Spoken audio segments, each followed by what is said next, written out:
Hey everyone, it is Andrea, and today I thought I would do a quick little sped up video of me using the B6 print pression planner with the print pression inserts.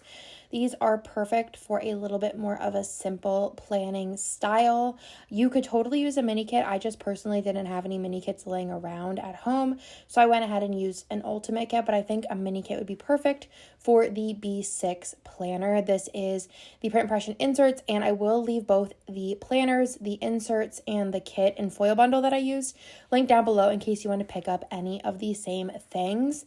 But I have not done a video on a B6 in so long, and this is like a mock plan, but just this would be how I would use a B6 planner if I did use one.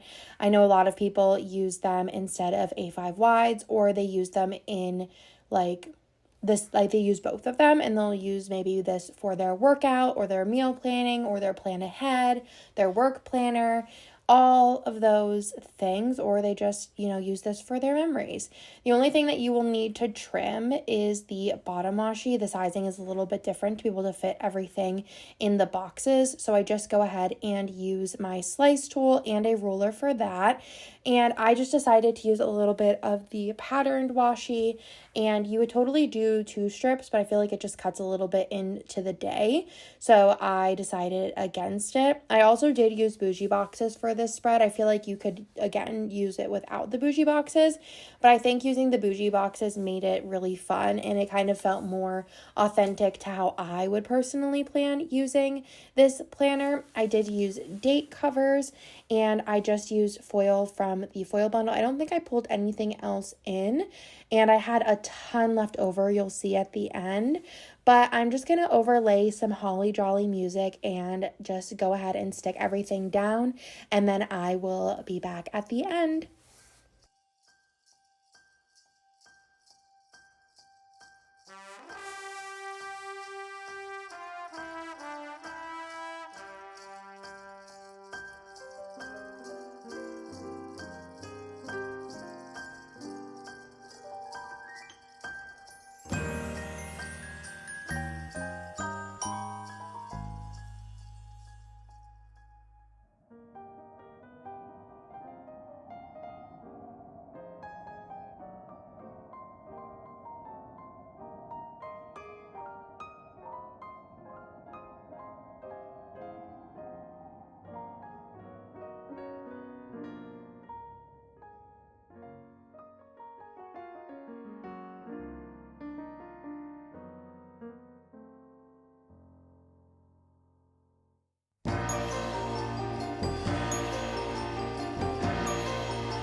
So that is everything for this video. Let me know if you use a B6 planner down below, or if you plan on getting one, what you're going to use it for. Are you going to use it for memory planning? Are you going to use it for a different subject along with your memory planner? I would love to know. And again, everything that I use will be linked down below. And if you have any questions, let me know. Otherwise, thank y'all for watching, and I will talk to you in my next one. Bye!